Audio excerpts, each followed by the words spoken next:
Hello, Rich Kids. I'm Victor. And I'm Amanda. And we're your Rich Kids Directors. Enjoy your video.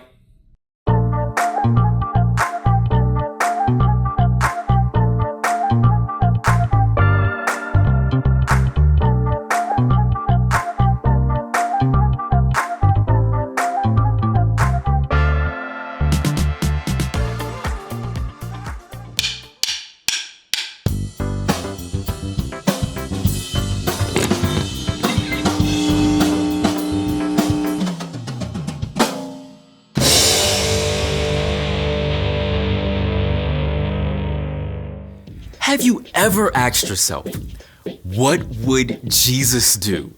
It's a question people have been asking for 2,000 years, and it's every bit as important now as it was then.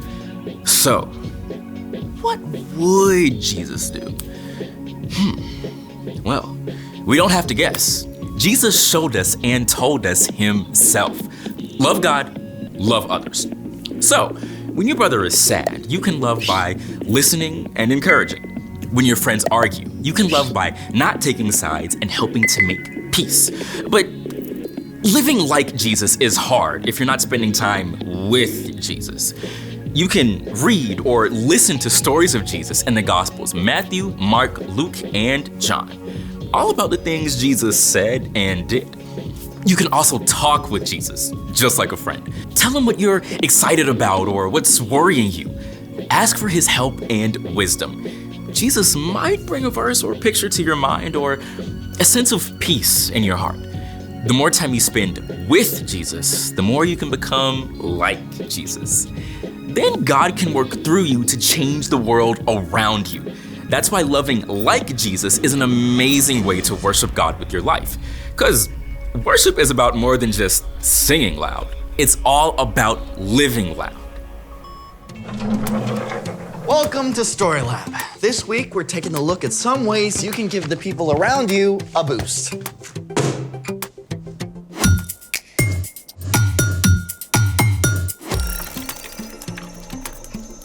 Hey, I'm Carter. And I'm Zeke. All summer, we're talking about what it looks like to live like Jesus. And we're setting up awesome creative challenges for STEAM Camp. What's this? Everything we need for today's ultimate obstacle course. A ream of paper? Actually, no.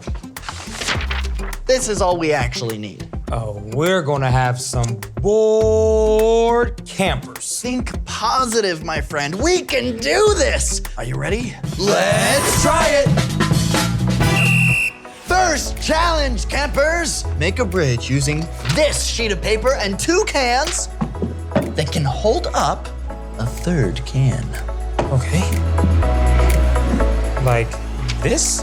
You can do it, man. Yeah, I saw that coming. You've got it, and you just keep using that noggin of yours. Okay, so there's gotta be some way I can fold it. Let's try like this.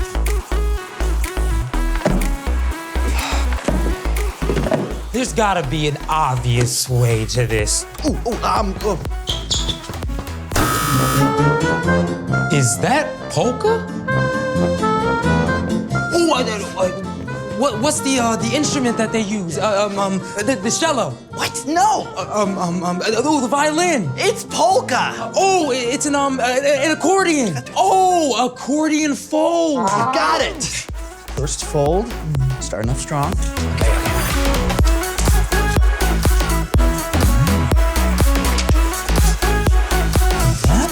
Okay. All right. You got it! Adding folds compresses the paper and makes it more rigid and resistant to bending. These struts give the paper strength. Well, I'd say that's one challenge down. Challenge 2! Where's the rest of it? In order to advance, you must fit through this index card-sized sheet of paper. I've got faith in you. Good effort, but no. Hold it. Scissors.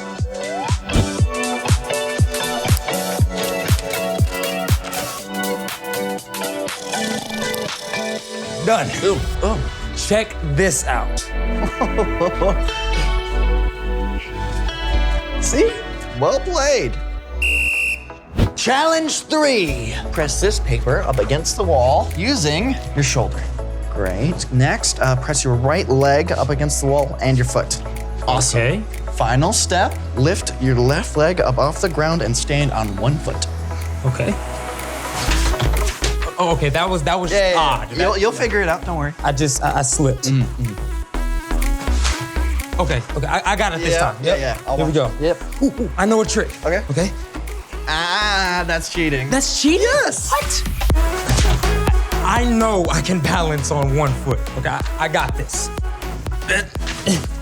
Why is this so weird and suddenly difficult? I believe in you. Your ability to balance is exceptional. You believe in me? Oh yeah, absolutely. Got this, Carter. Okay. Your encouragement is really exceptional, but right now I need a break. Speaking of encouragement, it's time for The story before the story. Today, we're in the book of Hebrews. Hebrews is one of 21 letters in the New Testament, written by the leaders of the early church to new Jesus followers. The apostles wanted everyone to know about the radical new way Jesus wants us to live. Within the church, all people were viewed as valuable because the believers knew that God loves everyone. This new way of living upset both religious leaders and government officials. Who made things hard for the new Christians. So the author of Hebrews wrote to a group of believers, encouraging them to persevere in following Jesus. Which is where our story starts. Take it away. Hey everyone, I'm Brian. Today we're talking about how we can encourage one another. In Hebrews, we read about the amazing work that Jesus has done for us. Because of Jesus, we can be friends with the God of the entire universe and ask for help at any time. Let us come near boldly because of our faith. We can live with so much confidence knowing how deeply Jesus loves us and that God is always with us. And we can share this with the people around us. Let us consider how we can stir up one another to love. Let us consider how we can stir up one another to love. No, not that kind of stirring. To stir up can also mean to cause a strong feeling. So according to Hebrews, you can influence your friends and the people around you to choose love. The best way to do this is by showing love yourself. You could think of it as good or positive peer pressure. For example, you could choose to be kind to the kid everybody thinks is different. Hey, come eat with us. When you do that, you're actually making it easier for other kids to choose kindness too. You can also stir up others to love with your words. If a classmate says something mean about another kid or a teacher, you can say something kind about that person. And if you see a friend or family member who's facing something hard, encourage them. God made you strong. You could totally do this. Let's look at the next part of our verse from Hebrews. Let us help one another to do good works. Let us help one another to do good works. So, what is a good work? A good work is any action that shows God's love to others. It could be something big or something super simple. This is where positive peer pressure comes in again. If you have an idea for a good work, you can invite your friends to get involved by organizing your small group to make fun cards with encouraging notes for kids in the hospital. Or if you see that a friend or family member is really good at something, you can encourage them to use that gift for others. Maybe your older sister's really good at playing piano. You could encourage her to play at your grandma's retirement community and bring joy to everybody there. It's time to bring our verses from Hebrews in for a landing. And let us not give up meeting together. Some are in the habit of doing this. Instead, let us encourage one another with words of hope. Let us do this even more as you see Christ's return approaching. You know what has to happen for you to encourage someone? Yeah, you've got to be with them. That's true, you can encourage somebody over FaceTime, but it's best when you can hang out IRL, in real life. So, let us not give up meeting together. We're called to spend time with others who love Jesus. Now, this can happen at church, which is great. Encourage your grown-ups to bring you to church so you can spend time with friends and leaders there. But there are lots of ways to spend time with friends who love Jesus at school and activities or in the neighborhood and on play dates. And if it feels like you can't find friends who love Jesus, ask God to bring some into your life. When you spend time with others who love Jesus, you can encourage each other with words of hope. We all need hope because right now, we live in the middle of a story. Jesus, God's Son, came to earth to live as a human. He lived and died and rose again for us. One day, Jesus will return, and God will make everything right again. But for now, we live here, in the middle of the story. There's a lot of brokenness in the world, but we can bring hope when we encourage each other and allow God to work through us to change the world around us. The end.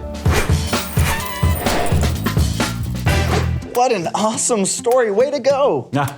I see what you're doing, encouraging me. And way to go to all of you out there for being excellent listeners. Encouragement all around. So, what's our part in the story? Well, all summer we're talking about how we can get to know Jesus better and then begin to live like Jesus. As we've seen, one amazing way to do that is by encouraging the people around you. Like your friends. And your family. Yeah, it's great to encourage anybody, but we're especially called to encourage others who love Jesus to love like Jesus. Yeah, you could invite a few of your friends to keep a lookout for kids who are alone at recess. And together, ask those kids to play with you. Or if you have a friend who is great at drawing or baking, encourage your friend to use their gifts to bring someone joy. I love it. And don't forget to focus on spending time with friends who love Jesus. So you can encourage each other. I think you got it. See you next time.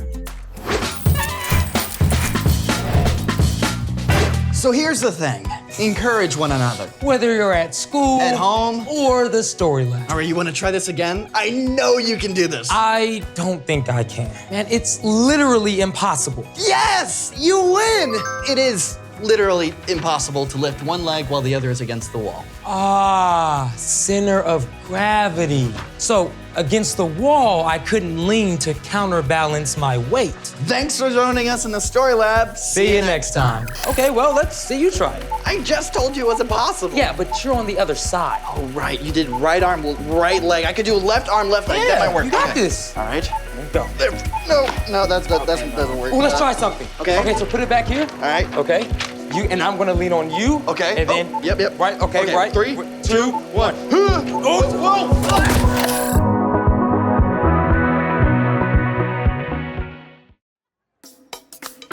Let's go!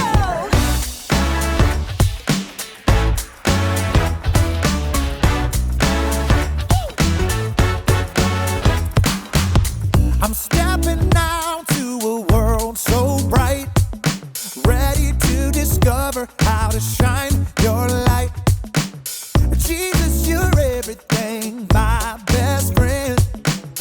I'm gonna celebrate your love that never ends. Hey!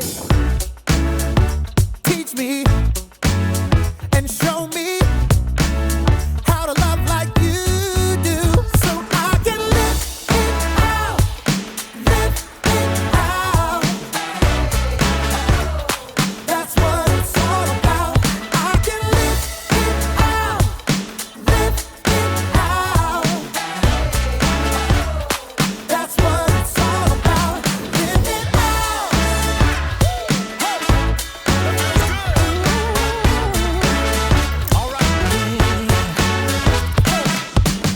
Living life never felt so free. Loving one another like you did for me. Jesus, you're everything, my best friend. I'm gonna celebrate your love that never ends. Hey! Teach me and show me how to love like you do, so I can live it out, live it out, live it out. That's what it's all about. I can live it out, live it out. That's what it's all about. Live it out. Ooh, live it out. We're gonna love. We're gonna be kind. We're gonna pray for each other all the time. All the time. We're gonna serve. We're gonna forgive. 'Cause following you, Jesus, is the way to live. So I'm gonna live it out. Live it out. That's what it's all about.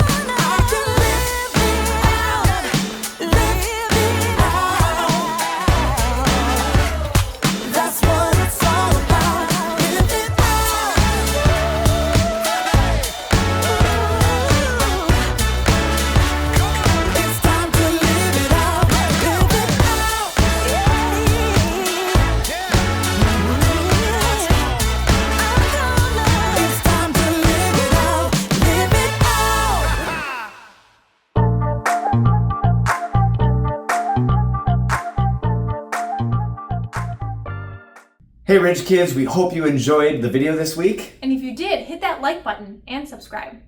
The Ridge Kids videos come out on a weekly basis. So we'll see you next week. Bye!